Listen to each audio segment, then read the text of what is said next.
zuhud itu apa?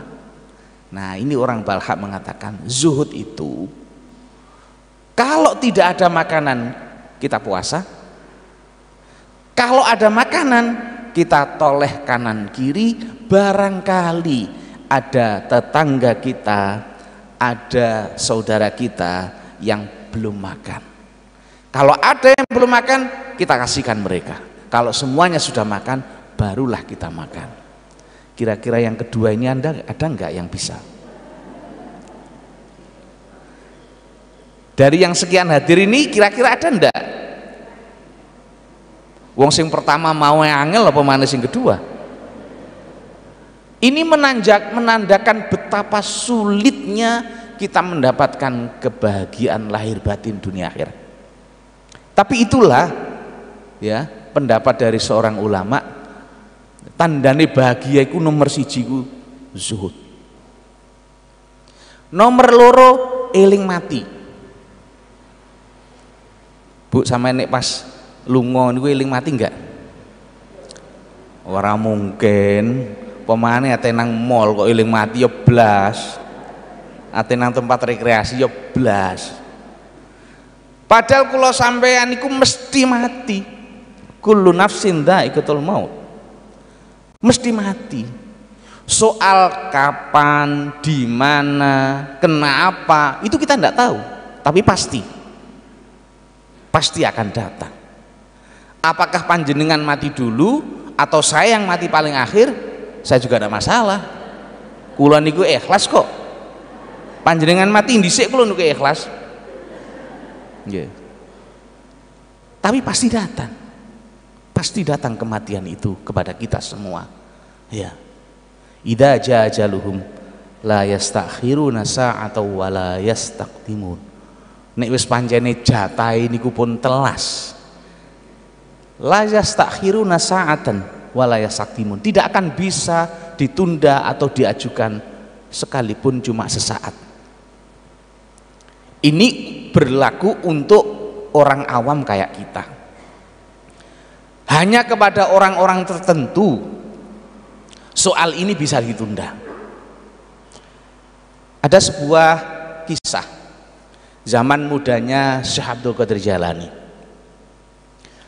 Waktu itu di daerah itu juga ada seorang ulama yang wali, Mbah Ye Ahmad.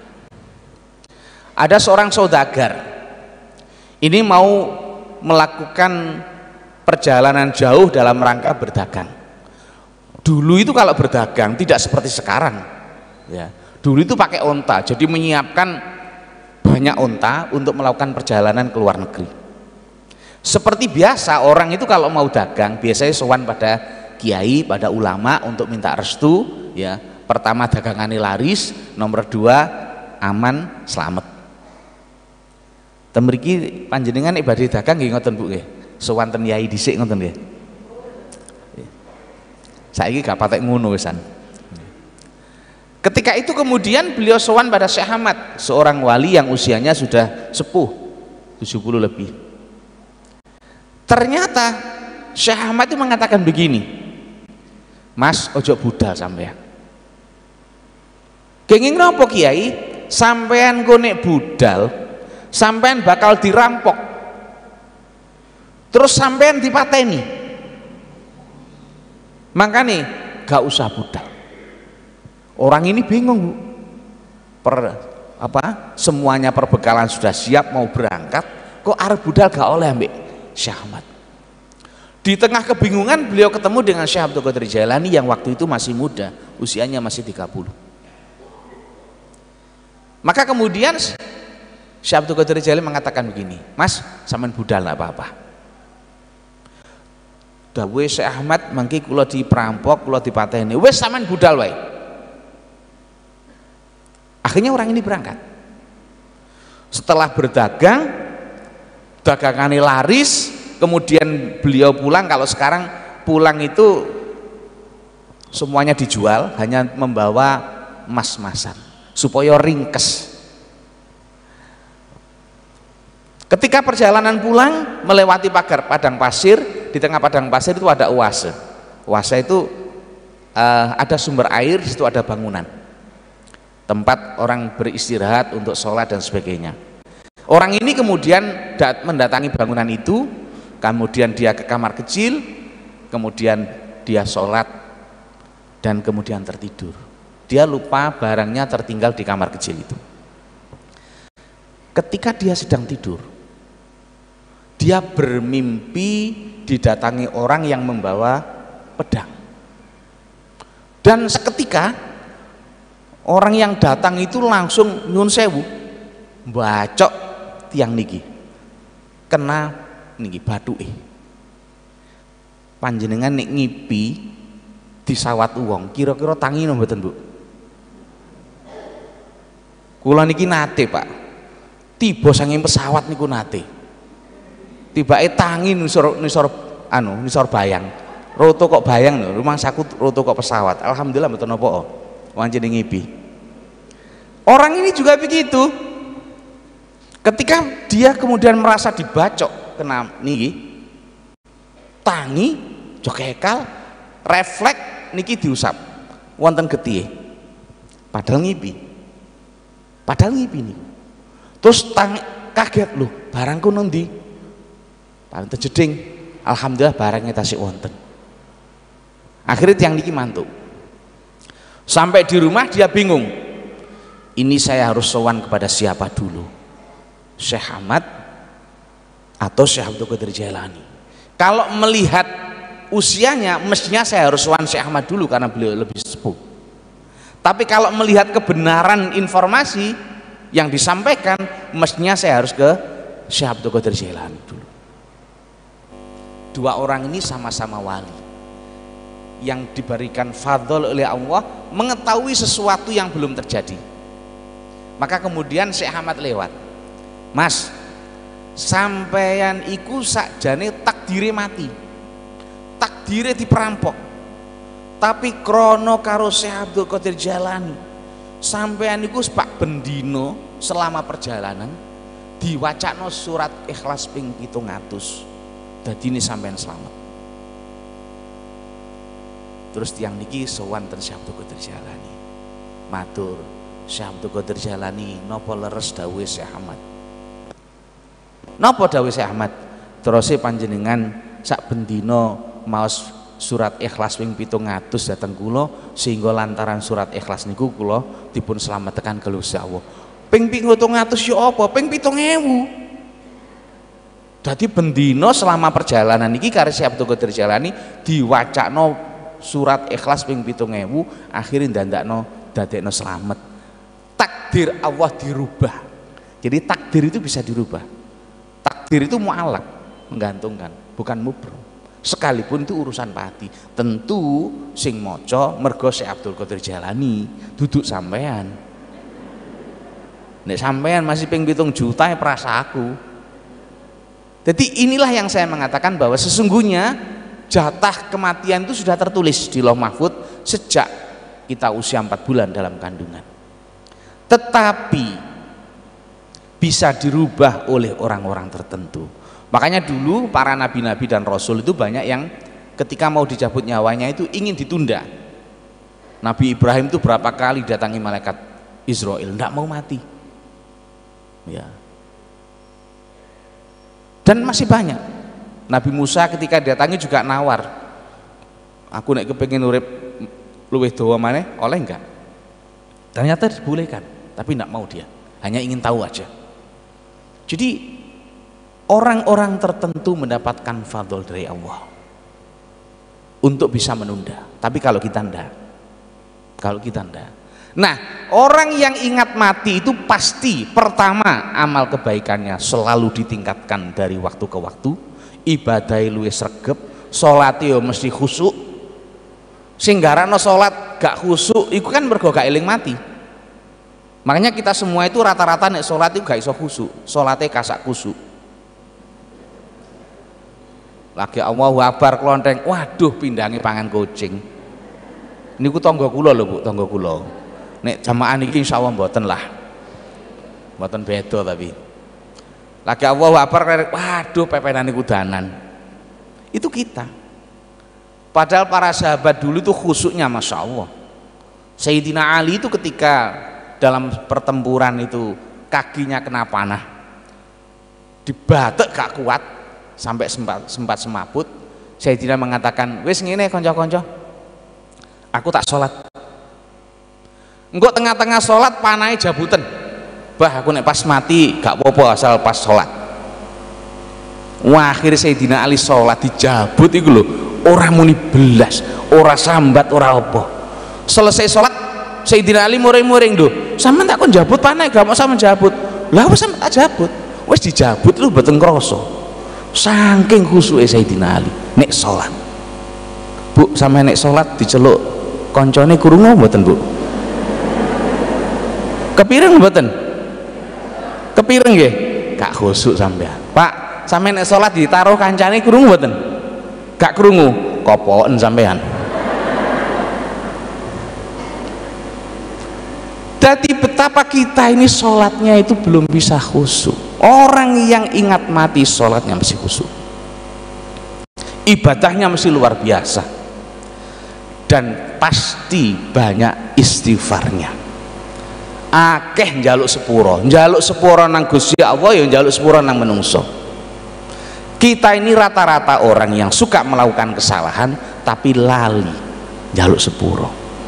Njaluk sepuro ngenteni riyo, iku nek kober. Kadang-kadang wis njaluk sepuro lagi metu kok omahe wis ngrasani maneh. Sampeyan kok guyu, Bu? Pengalaman ta, Bu? Lagi metu kok omah ngoten sino latar jal-jal kanyane. Yu kacange kasin rupane yu ya. Jek lagi njaluk sepuro wis ngrasani maneh. Dan kita itu rata-rata kurang ini.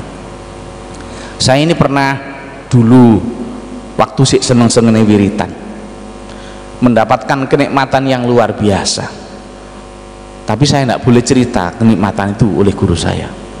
Ketika mendapatkan kenikmatan kula niki ngejer, ndredeg.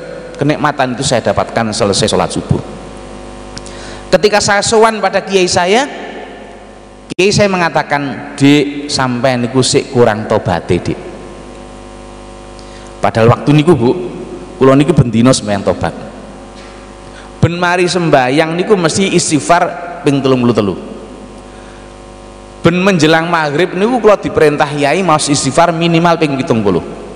Terus istighfar iku maos subhanallahil azim, subhanallah bihamdi astaghfirullah, subhanallahil azim, subhanallah bihamdi astaghfirullah. Niku minimal ping 70. Waktu niku wong jenenge kula niki santri rada rewel nggih takon, "Yai, kenging napa kok menjelang maghrib?" Dawuhe kiai kula niku ngeten, malaikat sing bagian nyatet amal kebaikan dan keburukan kita niku ternyata itu berganti petugas setiap terbit dan terbenamnya matahari. Jadi sing nyatet mulai subuh sampai maghrib karo maghrib sampai subuh iku ganti. Ini cara saiki sip-sipan tiang pabrik niku. Jadi nek cara logika matematik, krono niki kula niki biyen sekolah jurusan matematika. Kula niki asline guru matematika, cuma kemudian tersesat di jalan yang benar sehingga menjadi kepala kantor Kementerian Agama. Tersesat tapi di jalan yang benar, Bu. Secara logika matematika jumlah malaikat raqib dan atid itu adalah 2 kali jumlah manusia yang pernah hidup di dunia mulai Nabi Adam sampai minjing dinten kiamat. Jadi sing nyatet sampean ambek aku gak podo. Nanging secara logika kadang-kadang bingung yo. Ini api, ono elek, no elek iku piye gak keliru ta nyaretani sing nyatet. Sing nyatet gak podo petugasnya. Karena itu ketika kita sebelum maghrib membaca istighfar, maka dosa kita, kesalahan kita mulai subuh sampai maghrib dihapus. Kalau kita membaca istighfarnya itu menjelang subuh, maka dosa kesalahan kita mulai maghrib sampai subuh dihapus. Oh, lah mongko awake dhewe iku sing akeh salahe iku bengi apa awan? Bu, sampe nek pasar iku nek ngrasani nek pasar bengi apa awan? Awan. Makanya sing akeh iku maghrib sampai subuh, subuh sampai maghrib. Sehingga yai niku pesen kula maos istighfar niku menjelang maghrib, supaya kesalahan mulai subuh sampai maghrib iku dihapus. Lho, kula niki wis nglakoni ngono iku lho Bu, terus kiai kula niki tasik kurang tobati. Sampai waktu niku kula mikir, lah iya sing diarani wong tobat sing tenanan iku sing kaya apa?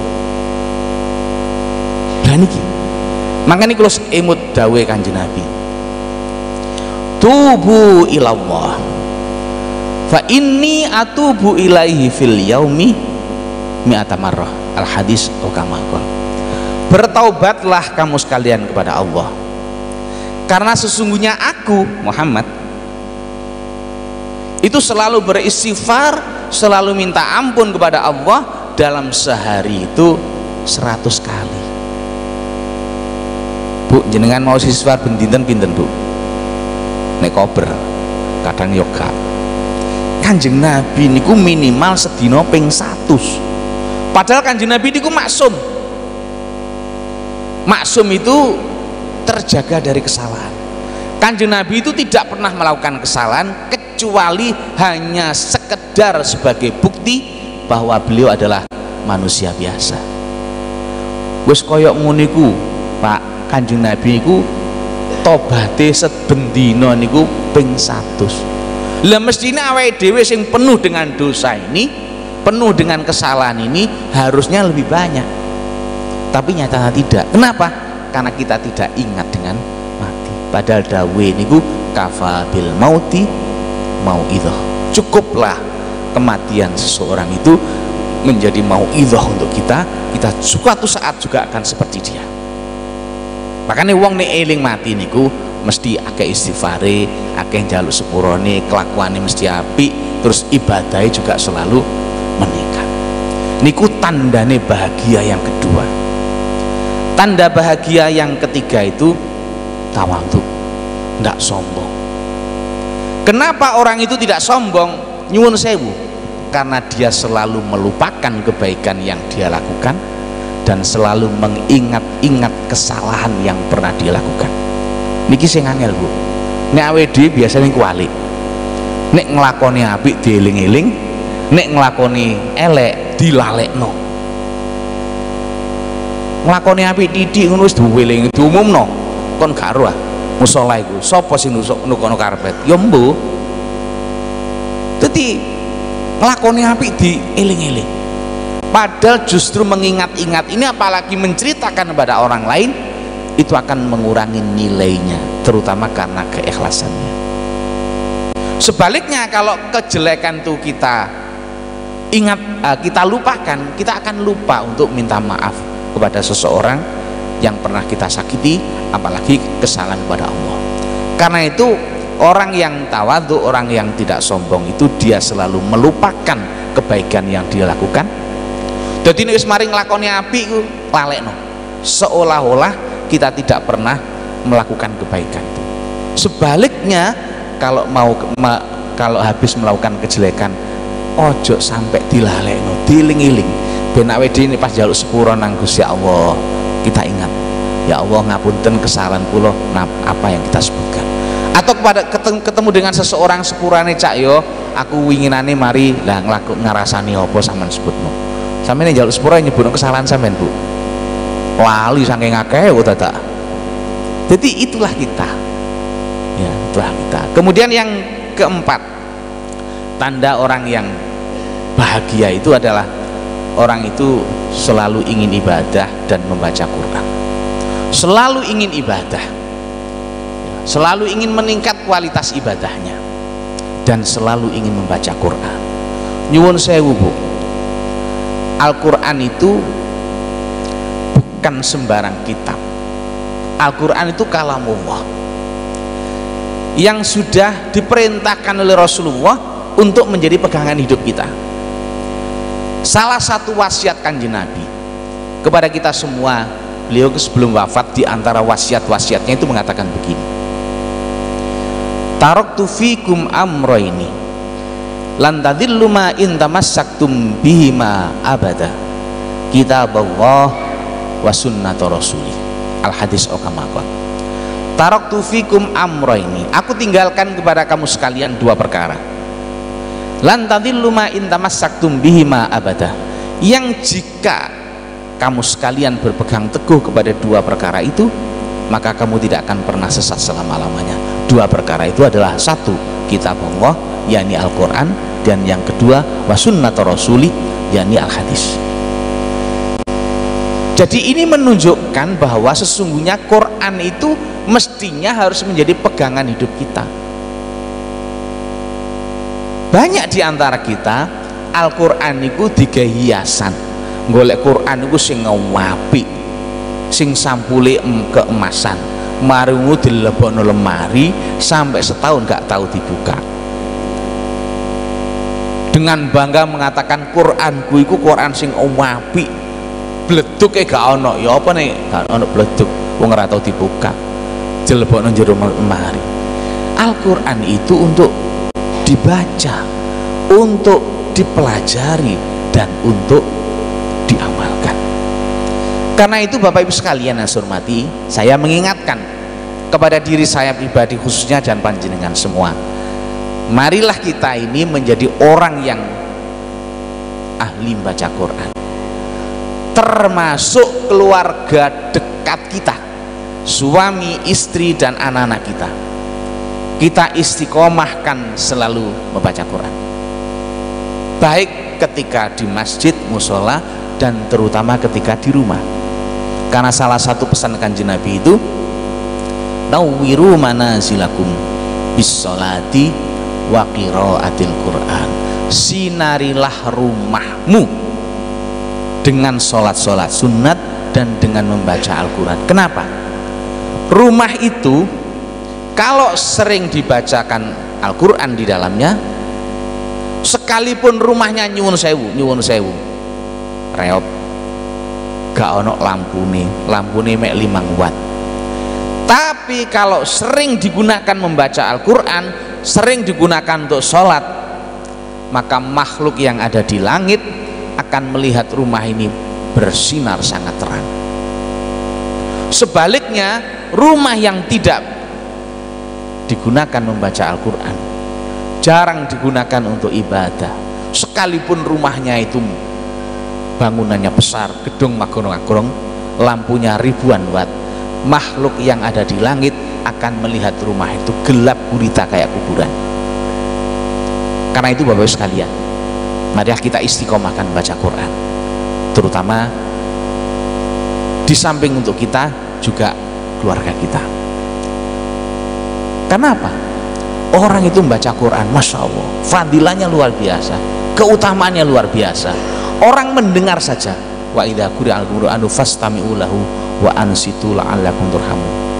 Jadi kalau ada orang baca Quran, kita hanya memperhatikan, kita mendengar, memperhatikan, itu kita sudah mendapatkan rahmat, apalagi mau membaca. Makanya kalau panjenengan menemui ada Quran yang standar, Quran yang standar itu di belakangnya itu ada sebuah hadis yang bunyinya begini, man qara'a harfan min kitabillahi ta'ala falahu hasanatun wal hasanatu bi asyri amthaliha la aqulu alif lam mim harfun walakin alifun harfun wa lamun harfun wa mimun harfun. Al-hadis okamakon. Katakan Nabi, man qara'a harfan min kitabillahi ta'ala falahu hasanatun, barang siapa membaca satu huruf Al-Quran maka dia mendapatkan satu kebaikan, wal hasanatu bi asri amthaliha, dan satu kebaikan itu besok akan dibalas dengan 10 kebaikan. Para ulama memberikan catatan, itu kalau kita membacanya tidak ngerti artinya. Kalau ketika kita membaca Al-Quran itu ngerti artinya, maka tidak dikalikan 10, tapi dikalikan 40. Makanya ada keutamaan tertentu bagi orang-orang yang ngerti, termasuk ngerti tentang Al-Quran. Ditambah lagi catatannya oleh para ulama, nek mocone iku tengah-tengah sholat dipingno ping 70. Katakan Nabi, la aqulu alif lam mim harfun, saya tidak mengatakan bahwa alif lam mim itu satu huruf, walakin alifun harfun wa lamun harfun wa mimun harfun, tetapi alif satu huruf, lam satu huruf, mim satu huruf. Jadi kesimpulannya nyuwun sewu, kalau misalnya kita membaca bismillahirrahmanirrahim tapi niat kita itu membaca Al-Quran, maka dan kita tidak ngerti artinya bismillahirrahmanirrahim, maka kita telah mendapatkan 19 kali 10, 190 kebaikan hanya membaca bismillahirrahmanirrahim saja, dan nggak ngerti arti nih, kita telah mendapatkan 190 kebaikan. Kenapa? Karena bismillahirrahmanirrahim niku jumlah hurufnya 19, Pak. Panjenengan pun nate ngitung, Bu. Saya pernah ngitung, mergo kula biyen sekolah jurusan matematika, kula hitung 19 bener. Iku nek gak ngerti dipingno 10 190. Nek ngerti maksudnya bismillahirrahmanirrahim dipingno 40. Nek nuk njero salat dipingno 70. Makanya nyuwun sewu panjenengan iku nek salat, lek salate dhewe nek iso surate sing dawa. Nek perlu rakaat pertama surat Al-Baqarah, rakaat kedua Al-Imran. Kok guyu kabeh iku piye sih? Wis tau nglakoni ngono ta? Ya tahu, tapi orang ayat ndukur, surat 2 ayat pertama, surat ini 2 ayat pertama. Mergo ganjaran ini lho, Bu. Dipingno 70. Sak huruf pingno 70. Sing dawa nek salat ijen. Nek sing ngimami yo jangan.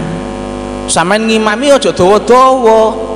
Sebab jamaah sampeyan niku macem-macem, ana sing kesusu selak nang pasar kulaan, ana sing kesusu selak dinas, ana sing kesusu ate nyusul dukun bayi misalnya. Jadi nek pas wayah ngimami aja dawa-dawa. Saiki diwalik. Kula sampeyan niku nek ngimami didawa awak dawan diowe enak-enak suarane. Sampai keturun-keturun barang.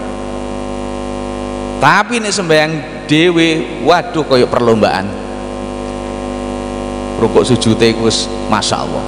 Jadi ini loh, membaca Quran itu begitu besar keutamaannya. Makanya orang yang mengerti tentang keutamaan membaca Quran, dia akan merasa rugi kalau ada satu hari dia tidak membaca Al-Quran. Makanya para ulama selalu mengingatkan kepada kita supaya jangan ada hari yang terlewatkan tanpa membaca Al-Quran, karena keutamaan dari membaca Quran. Yang berikutnya, keutamaan membaca Al-Quran adalah bisa mengobati orang yang sakit. Saya ini pernah dikasih cerita oleh guru saya, oleh dosen saya. Ada temannya yang sakit, dibawa ke rumah sakit macam-macam, ke beberapa dokter, nggak sembuh-sembuh, sampai ke luar negeri nggak sembuh. Ketika sudah habis sekian, ya gak karuan teh sampai omahe barang yo kato. Pulang ketika sudah nyaris putus asa, sowan pada kiai. Anjene biasa uang iku nang kiai iku wis kepeksa. Kiai ditambal butuh wis kepeksa, pas happy gitu wis gak gelem nang kiai. Nek pas lagi sumpek baru nang kiai. Iki wis kepeksa iki, wis entek akeh. Gak waras-waras go nang kiai. Oleh kiai hanya diambilkan secarik kertas, kemudian dituliskan sebagian dari ayat Al-Quran. Kertas ini dimasukkan ke dalam gelas, dikasih air, diaduk. Ya melihatnya kiai ambil umi-umi gitu aja, kemudian diminumkan. Dengan kuasa Allah orang ini sembuh. Ini secara medis tidak masuk akal. Wong digodhog terono-rono rumah sakit kono-kono gak waras, kok malah nang kiai waras. Tapi marilah kita lihat di dalam Al-Quran itu ada kalimat Bismillahirrahmanirrahim, wa nunazzilu minal qur'ani ma huwa syifaa'un wa rahmatul lil mu'minin wa la yazidud dhalimina illa khosar. Jadi di dalam Al-Quran itu memang ada kalimat wa nunazzilu minal qur'ani ma huwa syifaa'un wa rahmatul lil mu'minin. Jadi dan kami telah menurunkan Al-Quran sebagai penawar, sebagai obat. Al-Quran itu bisa mengobati segala macam penyakit, terutama penyakit yang tidak bisa disembuhkan oleh dokter. Napa niku? Penyakit hati. Enten dokter spesialis penyakit hati. Kula mboten tumon. Nggih. Dokter ahline kaya apa ya ora ono sing spesialis sakit hati. Kalau hatinya terluka, apa ono dokter? Ya terlukanya kenapa? Karena ketemu dengan mantannya mungkin persoalannya berbeda. Jadi Bapak Ibu sekalian, Al-Quran itu bisa menyembuhkan segala macam penyakit, terutama penyakit hati. Makanya sampai niku nek sumpek Bu, ojo malah digawa nang pasar. Ya waktu nang pasar tok iku sampean ilang sumpeke, mulai ke pasar tambah nemen sumpeke, duwe tambah entek. Nek wae sumpek ya segala ambil air wudu, sholat, maca Quran. Tapi ojo diwalik, berarti maca Quran pendak sumpek. Ojo, rutinkan baca Quran karena keutamaannya yang luar biasa. Jadi membaca Quran itu fadilahnya luar biasa. Makanya kemudian ada statement, khairukum man ta'allamal Qur'an wa 'allama. Sebaik-baik kamu adalah orang yang mau mempelajari Al-Qur'an dan mau mengamalkannya, mau mengajarkannya, mau mempraktekannya. Jadi Quran itu Bu, dibaca, dipelajari isinya, kemudian diajarkan dan diamalkan. Kalau ini kita lakukan, maka kita telah menjadi sebaik-baiknya manusia. Mudah-mudahan kita semua bisa seperti ini. Allahumma amin. Tapi yo ngaji yo rek, ojo diamini tok tapi gak gelem ngaji Quran. Terus nyuwun sewu, terutama yang masih punya anak-anak yang masih kecil, saya pesen, usahakan anak-anak kita yang masih usia sekolah, yang masih belajar, nek arep sinau, usahakan selalu baca Quran ya. Kalau mau belajar, baca Quran dulu. Kenapa? Kita lihat Alif Lam Mim, dzalikal kitabul la raiba fi. Ini adalah kitab yang sudah tidak ada keraguan lagi di dalamnya. Lanjutannya apa? Hudal lil muttaqin, memberikan petunjuk kepada orang-orang yang bertakwa. Karena itu Bapak Ibu sekalian, kalau anak-anak sebelum belajar selalu membaca Al-Quran, maka Allah akan memberikan kemudahan kepada dia untuk belajar. Moco buku niku gampang fahami, terus ingatannya menjadi sangat kuat. Ilmu itu menghunjam kuat dalam pikirannya, sehingga dia ingatannya sangat kuat, engko nek ujian iling. Makanya anak-anak yang selalu baca Quran sebelum belajar, maka dia cenderung menjadi anak yang cerdas, cenderung menjadi anak yang kuat ingatannya. Kulo niki eling Bu, zaman cilian kulo. Di rumah itu ada peraturan yang tidak tertulis, tidak boleh belajar sebelum baca Quran. Masih meneh ujian, masih ono PR, ora oleh buka buku nek gurung buka Al-Quran. Niku peraturan saking tiang sepah kulo. Biyen kula ngoten niku nggih muring-muring Bu, mangkel. Ndak setuju dengan peraturan orang tua. Wong jenenge arek cilik, kadang-kadang ya kepengin minggat. Kula nggih nate minggat Bu, tapi minggat nggih ten rumahe bulik sebelah ngoten mawon. Begitu abah kali ibu kula berangkat mucal ten pondok, kula nggih mantuk jujuk pawon mangan, mari ngono minggat maneh. Wong jenenge minggate arek cilik. Tapi begitu saya dewasa, saya merasa bersyukur punya orang tua yang begitu ketatnya tentang baca Al-Quran. Jadi kula pesen, baca Quran itu ingatannya akan kuat. Ilmu yang masuk ke dalam ini pikiran anak kita, pada setiap orang, kalau ada sesuatu yang mengiringi itu pasti kuat ingatannya. Saya pernah mempelajari ilmu psikologi belajar.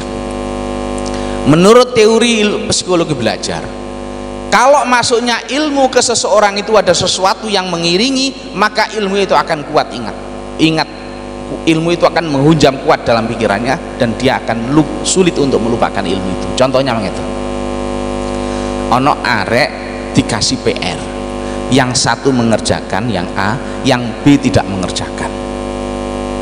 Begitu besoknya dibahas oleh guru, si A yang mengerjakan PR itu akan ingat, oh garap aku salah, oh garap aku bener.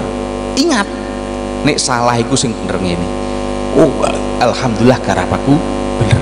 Sing B yang tidak mengerjakan, ya begitu diterangkan oleh gurunya lali wesan. Kenapa? Karena A ini ada sesuatu yang mengiringi, maka dia ingatannya kuat. Atau misalnya ketika di kelas guru menerangkan, C ini diminta ke depan untuk mengerjakan soal, D tidak. Maka ketika soal ini kemudian dibahas oleh guru, si C itu akan kuat ingatannya sampai kapanpun ingat, sekalipun dia mengerjakan di papan tulis itu salah apa mana bener. Sing D nggak ngerjakan ke papan tulis, begitu dijelaskan oleh gurunya lupa sudah. Kenapa si A dan C itu kuat ingatannya? Karena ada sesuatu yang mengiringi. Apalagi kalau sesuatu yang mengiringi itu adalah bacaan Al-Quran. Makanya kalau titip pesan terutama bagi bapak ibu yang berstatus sebagai seorang ustadz ustadzah, dan juga kepada bapak ibu yang berstatus punya orang tua, sebagai orang tua punya anak-anak kita itu kalau mau belajar usahakan selalu membaca Quran sebelumnya. Membaca bukan menghafal, bin nadhor bukan bil ghaib, melihat duduk apal ya, usahakan itu rutin. Syukur-syukur baca Qurannya habis maghrib. Saya dulu oleh orang tua disuruh habis maghrib itu kadang-kadang ya rada protes, tapi begitu saya sudah dewasa, saya punya kiai saya itu salah satu aja kiai ahli hakikat. Pernah kemudian saya tanya tentang keutamaan membaca Al-Quran terutama habis maghrib. Kata kiai saya, "Dik, mari maghrib itu turunnya malaikat rahmat ke rumah-rumah kita. Makanya nek mari maghrib ojo dige hal-hal yang tidak perlu, gunakan untuk baca Quran, untuk wiritan, untuk baca sholawat dan melakukan amal-amal kebaikan yang lain." Sak niki tonggo kula mriko Bu, sing kathah nek mantun maghrib niku anake dikon ngaji Quran, mbokne niku ndeprok ngarepe TV delok sinetron. Niku ten Jombang mriko Bu. Nek ten mriki lak mboten nggih. Mboten nggih? Mboten beda ya tambahan. Jadi inilah Bapak Ibu sekalian, kita ini kurang terbiasa untuk mensosialisasikan bacaan Quran. Maka kita berharap lewat forum ini ya, kita menghimbau khususnya kepada diri saya pribadi, kalau bisa ada kewajiban diri kita minimal sehari baca 1 juz minimal. Apalagi bagi yang hafal Quran, yang biasa-biasa yang tidak hafal kayak saya. Kalau niki sedino isok khatam tapi kulhu ping 3 ya, kulhu ping 3. Bapak Ibu sekalian yang saya hormati, berikutnya nek kepengen urip kepenak, tandane wong urip kepenak itu adalah orang yang selalu urusan dunia melihat yang di bawah, sementara urusan akhirat melihat yang di atas. Jadi nyuwun sewu soal kekayaan, soal materi, lihatlah yang di bawah. Sampeyan duwe sepeda motor, alhamdulillah, tonggo kuwi duwene mek sepeda ontel. Sampeyan duwe sepeda ontel, alhamdulillah, tonggoku sepeda gak duwe, gak kablek. Sampeyan gak duwe sepeda blas, alhamdulillah aku masih nanti mlaku sik iso, awakku sehat, tonggoku iku lara. Jadi selalu melihat yang di bawah, jangan melihat yang di atas. Duwe sepeda motor gremeng, tonggone tuku mobil atine dek, tonggone mobil Cherry ya, kene duwe mobil Cherry, tonggone duwe Alfa dek, rasane iki paling oleh lotrian paling. Jadi muncul suudon itu. Jadi urusan dunia kalau kita kepingin ati niku ayem, urip bahagia, delokne sore. Sementara urusan ibadah, urusan akhirat, lihatlah yang di atas. Jangan sampai kita itu merasa sudah hebat, sudah baik, bergawe dhewe misale 5 waktune wis jamaah. Nggih. Delok niku kiai-kiai ya, ulama-ulama kita itu ibadahnya begitu luar biasa. Kula niki nate, Bu. Zaman sik kuliah niku kula dolan kuliah ten Malang nggih, ten alun-alun Malang. Temriko ten alun-alun kok ngonten niku. Niku terus muncul sumbunge. Oh, berarti aku wis apik ya. Soalnya bandingannya sen alun-alun. Wonten niku kula mantuk ten kos-kosan niku kula niku antara tidur dan tidak. Dadi ono sing muni ngeten. Lah ya Taufik, lagi ngono wis rumangsa apik. Jek mulo bandingane ambek wong sing alun-alun. Coba banding nopo? Beliau itu menyebutkan nama seseorang yang luar biasa. Kula niki tangi niku tolak-tole sapa? Iki aku iku apa ipen-ipenen ta ya apa? Kenapa? Kita membandingkannya dengan yang di bawah kita. Salah kalau soal ibadah.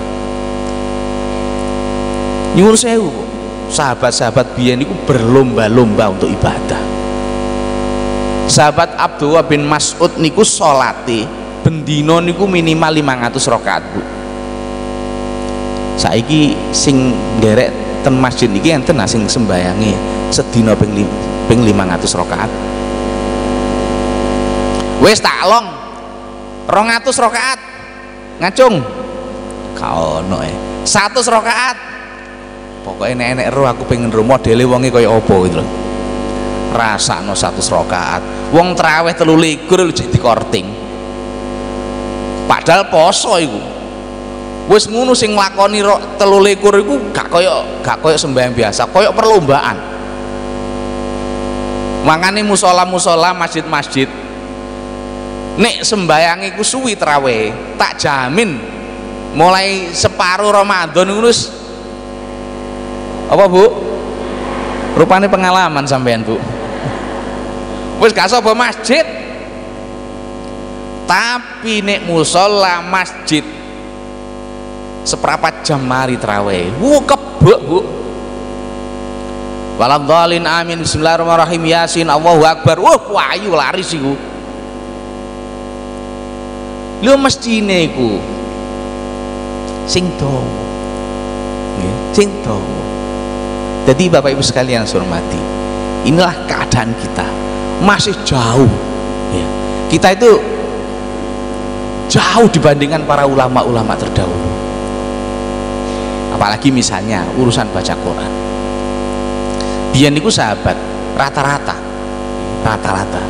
ono sing seminggu khatam Quran, ono sing 3 dina khatam Quran.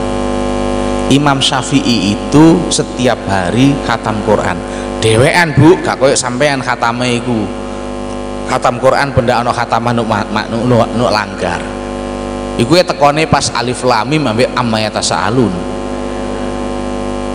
Nggih. Imam Syafi'i iku bendina khatam Quran, Bu, baca sendiri.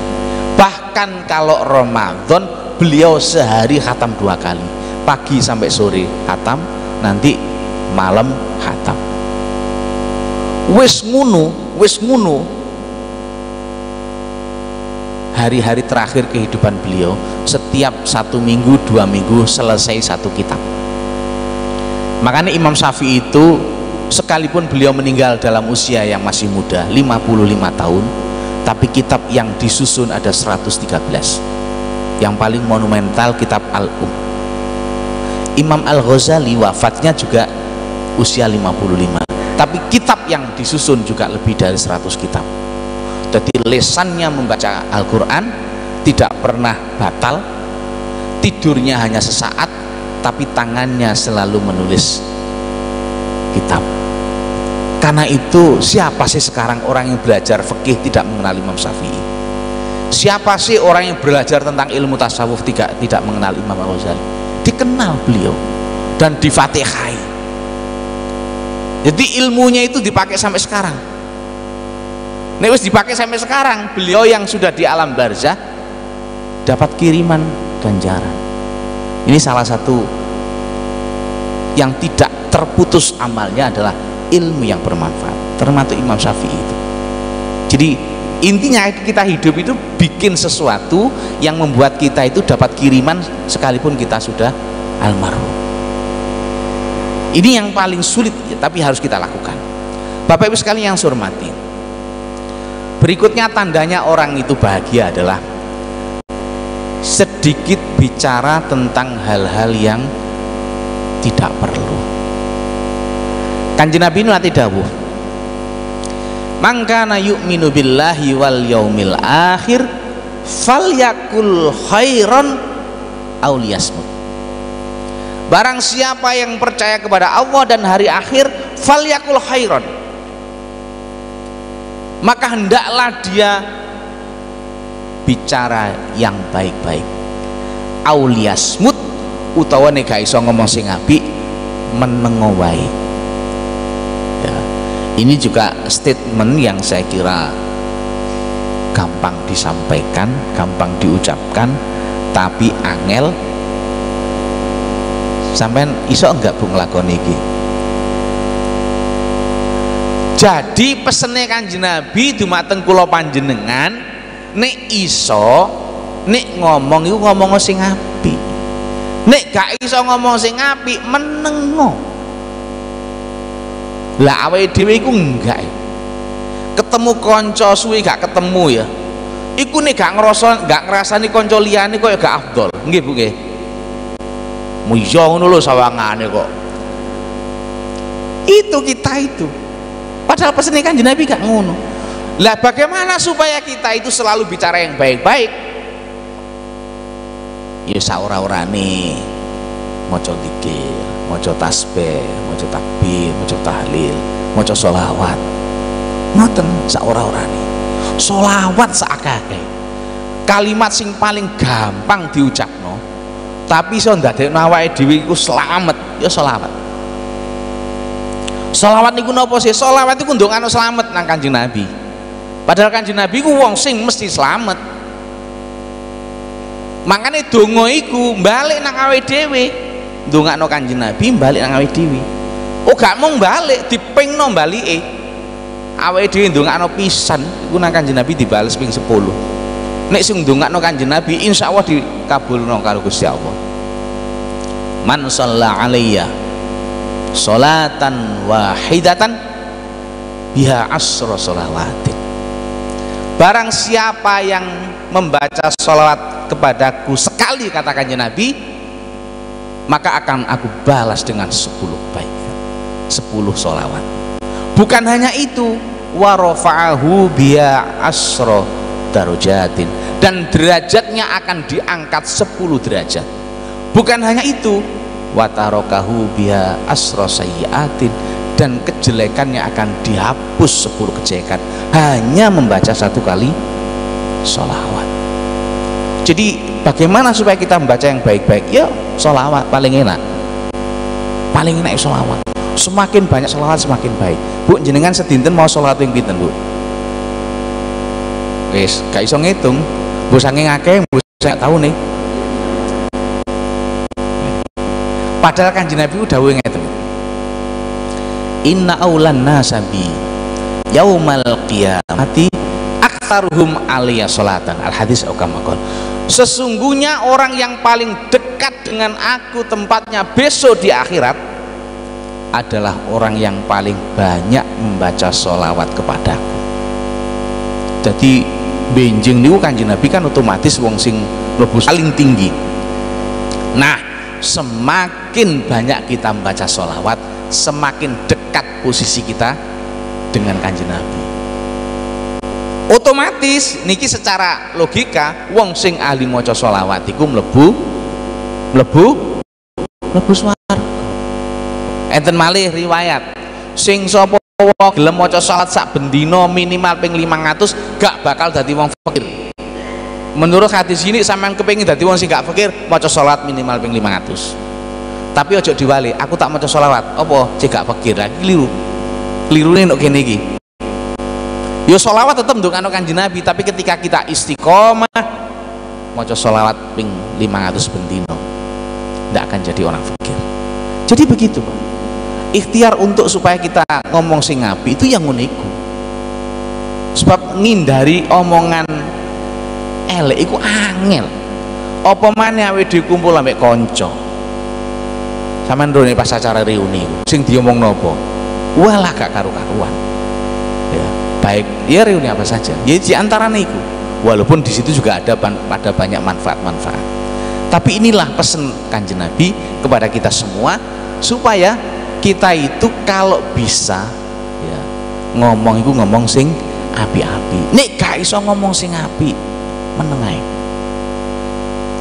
Bapak Ibu sekalian yang saya hormati, kena waktu Pak sampaikan satu lagi tandane wong sing bahagia itu, yaitu orang yang bisa memelihara sholat 5 waktu.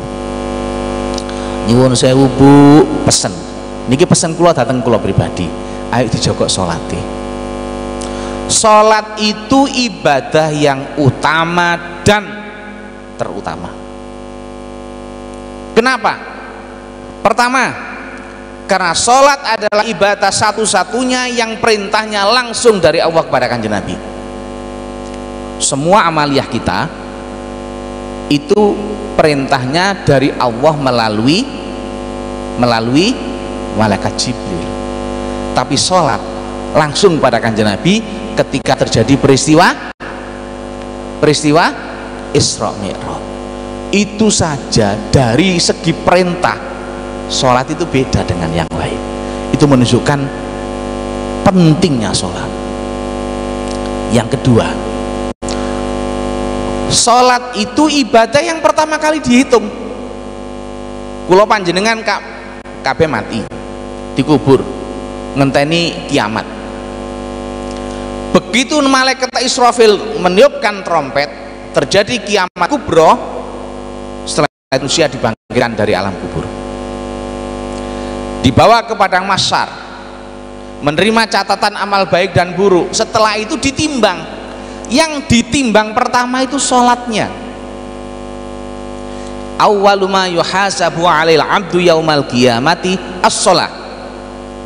Idza saluhat saluhal 'amalu kulluh wa idza fasadat fasadal 'amalu kulluh. Al hadis kama qala. Awwalu ma yuhasabu 'alail 'abdu yaumal qiyamati as-shalah. Amal ibadah yang pertama kali dihisab, dihitung, ditimbang besok di akhirat adalah sholatnya. Idza saluhat saluhal amal kullu. Kalau sholat kita baik, insya Allah lian-liane ya api. Naudzubillah. Wa idza fasadat fasadal amalu kullu. Nek sholat elek, biasane liane ya elek. Jadi sholat itu barometer, ukuran kebaikan seseorang. Makanya hati-hati jaga sholat. Yang ketiga, sholat itu ibadah yang perintahnya itu terstruktur betul. Anak usia 7 tahun harus disuruh sholat. Otomatis sebelum 7 tahun kudu wis ngerti tata carane sholat, ngerti waktune sholat, ngerti carane sholat dan sebagainya. Usia 10 tahun nek enek wong tua duwe anak gak sholat, wong tua wajib ngukum. Nyuwun sewu tak baleni maneh, kula sampean duwe anak umur 10 tahun gak sholat, kula sampean wajib ngukum, wajib. Lek enek wong tua kok gak ngukum anake wis umur 10 tahun gak sholat, wong tuane dosa. Dan itu ada pada sholat, itu ada pada sholat. Makanya ada sebuah kisah, suatu saat Kanjeng Nabi itu sedang nek cara sakniki jagongan. Tengah-tengah jagongan ada anak kecil nangis. Kanjeng Nabi itu paling tidak bisa kalau ada anak kecil nangis. Diparani, nak, kenapa sampean kok nangis? Jawab anak kecil, anu Kanjeng Nabi, bapak kula sedo. Terus bapak kula sakniki ten griya mboten enten sing purun ngramut. Kanjeng Nabi segera memerintahkan sahabat Abu Bakar dan Umar untuk melihat kondisi bapak ya lari ini. Begitu sampai di rumahnya si anak ini, masuk ke kamarnya orang tuanya, betapa terkejutnya Abu Bakar dan Umar ketika mengetahui, nyuwun sewu Bu, bapak lari niki wajahe dadi celeng. ya mesti wae tanggane gak gelem ngramut, wedi kabeh. Makanya kemudian Abu Bakar dan Umar segera matur kepada Kanjeng Nabi. Kanjeng Nabi, bapak lari niku wajahnya dados celeng. Kanjeng Nabi segera menuju rumahnya. Kemudian Kanjeng Nabi berdoa kepada Allah sehingga bapaknya berubah jadi seperti sedia kala wajah manusia. Alhamdulillah tetangganya kemudian bisa merawat, dimandikan, dikafani, disolati, kemudian dikubur. Nah, pada saat sudah diturunkan ke liang lahat, arep diuruk, wajahnya balik dari celeng mana. Para sahabat yang sedang memproses pemakaman berbeda pendapat. Sing satu, ayo lapor Kanjeng Nabi.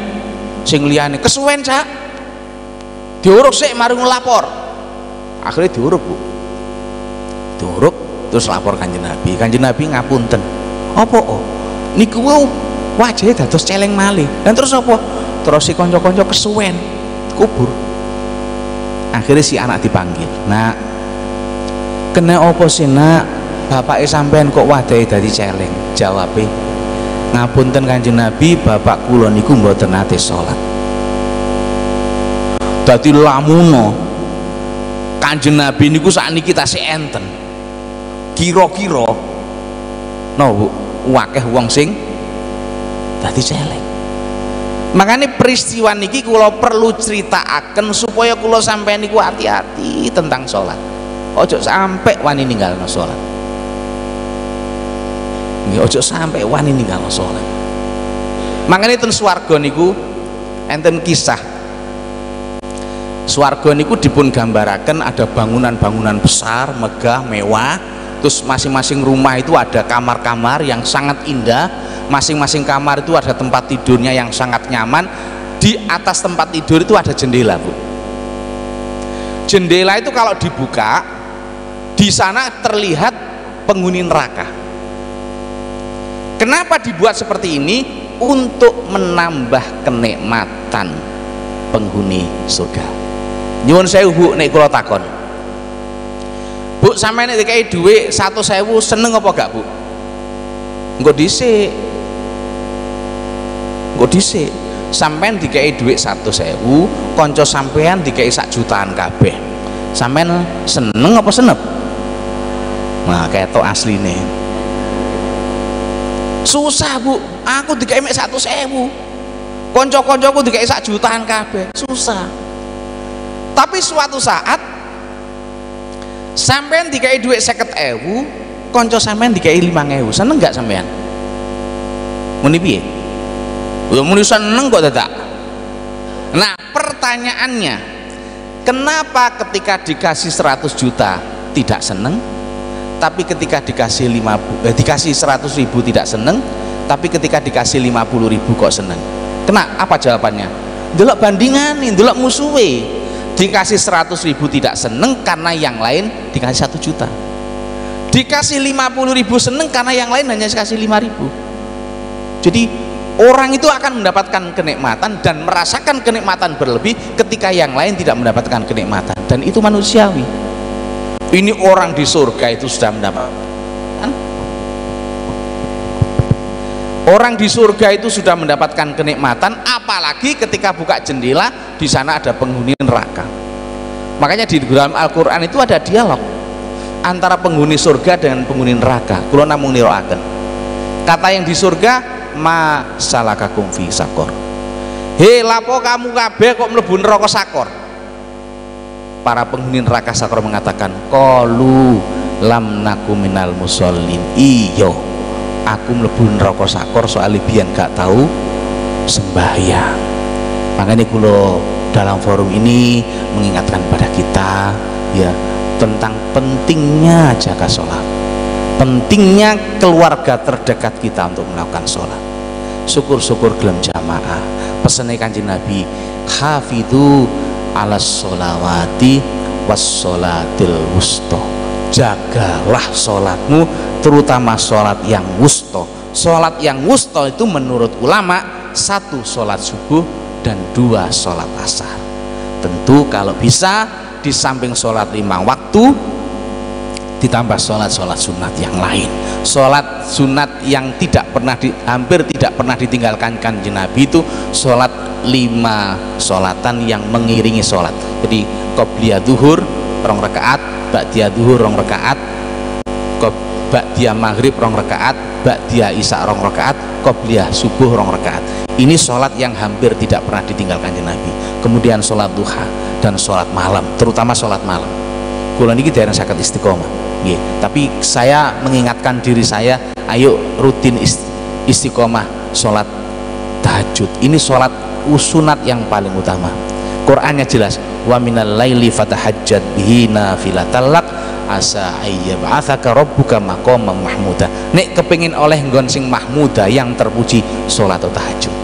Hadisnya juga begitu jelas, ya ayuhan nas ufsus salam wa at'imut ta'am wa sallu fil laili wan nasu niyamun tadkhulul jannata bisalam.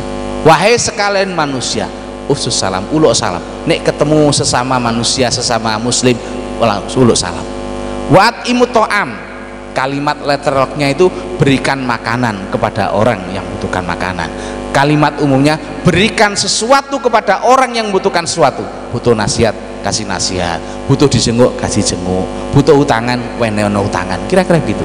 Yang terakhir, wasallu fil laili wan nasu niyam.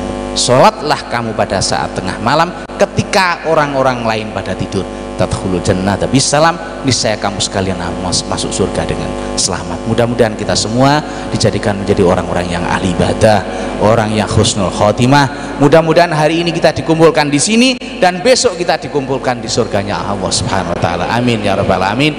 Demikian yang bisa kami sampaikan. Mari kita berdoa, mudah-mudahan semua hajat kita, hajat pribadi, keluarga, masyarakat dikabulkan oleh Allah Subhanahu wa taala biridhaillah bi syafaati Rasulillah. Al-Fatihah. A'udzu billahi minasyaitonir rajim. Bismillahirrahmanirrahim. Alhamdulillahirabbil alamin arrahmanir rahim. Nasta'inu shiratal mustaqim shiratal ladzina an'amta 'alaihim ghairil maghdubi 'alaihim. Amin. Allahumma shalli wa sallim wa barik ala sayyidina Muhammad fi na'amahu wa kafi majida. Ya rabbana lakal hamdu kama yanbaghi li jalalika wa 'azimi sultanik.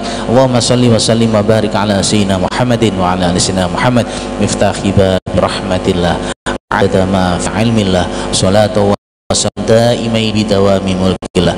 Allahumma salli wa sallim ala sayyidina Muhammadin wa ala ali sayyidina Muhammad wa sayyidina Adam wa sayyidina Nuhin wa sayyidina Ibrahim wa sayyidina Musa wa sayyidina Isa wa ma bainahum minan nabiyyin al-mursalin salawatullah alaihim ajmain. Allahumma salli wa sallim ala sayyidina Muhammadin wa ala sayyidina Muhammad nuri dhati bisirri sarifi sairil asma'i wa sifatihi wa ala alihi wa sahbihi wasallim. Allahumma kafi Muhammad wa kalimati Muhammad wa barakati Muhammad wa bi karamati Muhammad wa fi ilmi Muhammad wa bi syafaati Muhammad wa bi fadlika Muhammad bi rahmatika ya arhamar rahimin. Allah ilallah Muhammadur Rasulullah. Allahumma zidna wa la tanqusna wa akrimna wa la tuhinna wa adina wa la tahrimna wa athrina wa la tutra'ina wardina wardani ya karim ya dzal jalali wal ikram. Rabbana zalamna anfusana wa illam taghfir lana wa tarhamna lanakunanna minal khasirin. Rabbana hab lana min azwajina wa dhurriyyatina qurrata a'yun waj'alna lil muttaqina imama. Rabbana atina fid dunya hasanah wa fil akhirati hasanatan wa qina adzabannar wa adkhilnal jannata ma'al abrar ya aziz ya ghafar ya rabbal alamin. Allahumma ja'alna wa auladana wa dhurriyyatina wa talamidana ya Allah min ahlil ilmi was sa'adati wa ahlil khair wa ahlil Qur'an wa la taj'alna wa yawman min al-syair. Allahumma arina haqqa haqqa warzuqna ittiba'a wa arinal batila batila warzuqna tinaba. Allahumma salli wa sallim ala sayyidina Muhammadin wa ala ali sayyidina Muhammad salatan takunu li kulli da'in dawa wa li kulli illatin shifa wa li kulli hajatin qada wa li kulli hajatin qada'an ya Allah wa li kulli hajatin qada wa ala alihi wa sahbihi wasallam. Allahumma yassir lana umurana umurad dunya wal akhirah. Rabbana taqabbal minna Rabbana taqabbal minna ya Allah. Rabbana taqabbal minna ya Allah innaka antas sami'ul alim wa tub 'alaina ya maulana innaka antat tawwabur rahim. Rabbana ighfir lana wa li ikhwanina alladziina sabaquna bil iman wa la taj'al fi qulubina ghillal ladziina amanu rabbana innaka rahim. Wa sallallahu ala sayyidina Muhammadin wa ala alihi wa sahbihi wa baraka wa sallam. Subhana rabbika rabbil izzati amma yasifun wa salamun alal mursalin walhamdulillahi rabbil alamin. Bisirril Fatihah. A'udzu billahi minasyaitonir rajim. Bismillahirrahmanirrahim. iyyaka na'budu wa iyyaka nasta'in shiratal mustaqim shiratal ladzina an'amta 'alaihim ghairil maghdubi 'alaihim. Demikian yang bisa kami sampaikan, ada kurang lebihnya mohon maaf. Akhir kalam wallahul muwaffiq ila aqwamit thoriq. Assalamualaikum warahmatullahi wabarakatuh.